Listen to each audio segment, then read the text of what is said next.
Hola, hola, everyone. Welcome back to the channel. Whoa, what the fuck is going on here with the lighting? Jeez, it looks like I'm in a nightclub.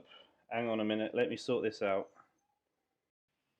Right, I think this is a bit better. The lighting does make me look a little bit godlike, I should say here, but yeah, forgive that. I am recording this off of a laptop, so it's not like I've got professional setup going on here. But thank you for joining me. Welcome back to the channel. Bienvenidos a mi canal. Today, I wanted to talk about Franco Mastantuono. I don't understand why he's getting so many minutes. Can anyone please explain to me why this kid is starting nearly every single game? This kid has played in 14 matches in La Liga, including 9 starts. He's also played 5 games in the Champions League, another 2 more games in the Supercopa de España. He's played more minutes than both Rodrigo and Brahim Diaz. He's played 739 minutes. He's 18 years old, and I just don't understand why both Xavi Alonso and now Arbeloa continues to start him every week. Now, in my mind, both Rodrigo and Brahim are levels above Franco Mastantuono, especially Rodrigo. Brahim just had a great African Cup of Nations, I've been told. I didn't watch any of it, I'll be honest, but people have told me it was a good African Cup of Nations, so therefore it fits my narrative if he did have a very good African Cup of Nations. So we're going to pretend that he was player of the tournament. So Brahim's just come back from a fantastic, incredible achievement. Rodrigo, in my mind, is not that far off of Vinicius for me in terms of talent. I honestly think if you gave Rodrigo a full season at left wing and gave him the kind of control and the kind of power that Vinicius has in this club, I think he would get very similar numbers. I think Vinicius does have a little bit more of the X factor about him. He's got that kind of star quality that Rodrigo lacks a little bit, and I think he is capable of producing more magic, moments of magic than Rodrigo. But I think in terms of consistency and finishing and dribbling and a lot of other qualities, Rodrigo is a much more flexible player than Vinicius.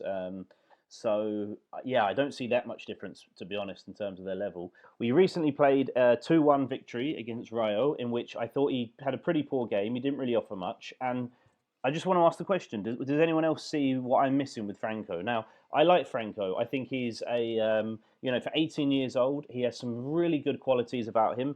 First of all, his confidence, the fact that he took moving from Argentina to Real Madrid this summer so smoothly. He seems like he's a very mature player for his age. I love his work rate. He runs his ass off. This is definitely not a criticism of Franco. I just don't understand why he's been getting such privileges this season, which he hasn't really earned because, first of all, he's only just joined us. And second of all, I don't think his performances warrant starting every week. And there is another player I want to mention in all this, and that is Arda Güler. It annoys me so much when I see Arda Güler getting substituted. In my mind, he is our most creative player.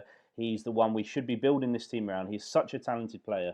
And when he gets substituted off, it hurts my soul. It really does. And especially when I see Franco continuing on the pitch. Because, okay, if you want to change up the midfield, in my mind, the midfield is where the games are won and lost. You've got to have a great midfield. It's the most difficult position to play on the pitch, I think, aside from, scoring the goals. So if you want to add some more energy to the midfield, I have no problem. But move Gula to the right wing then. I am so frustrated at seeing Gula coming off and Franco being on that right wing. I think Gula would be fantastic as a right winger. I still think he's better at the moment as a number 10 or on the right wing than he is in midfield because he's still learning the game and he doesn't quite have the physical capabilities to dominate the midfield yet. So another quality I think Franco might have as well that we don't really know yet, but I think there might be a really good finisher in there. Now, it's true we haven't seen him score many goals, but the goal that he did score in La Liga was a beautiful finish with his weak foot in the top corner. And yeah, he does spend a lot of the time at the moment tracking back and sacrificing for the team. So he doesn't get in too many goal scoring opportunities. But I do think as the years go by, he could develop into a real good finisher. I know it's very early days. That's just my general feeling of him. But yeah, there are many qualities I like about Franco for sure. So yeah, that's it from me then. I'm not going to drone on and bore anyone. I posed the question, and if anyone can be bothered to answer, I would love to hear from you. I'll always respond to the comments because I love talking about Real Madrid. Yeah, I certainly don't think he's a problem. I'm a fan of Franco. I'm glad we signed him. I think he's going to have hopefully a really good career at Real Madrid, but I just don't think it's a good, especially for him as well. I don't put the blame on him at all. This is all on the management because we already have a bit of a lack of leadership going on with this squad. We have a lot of young players.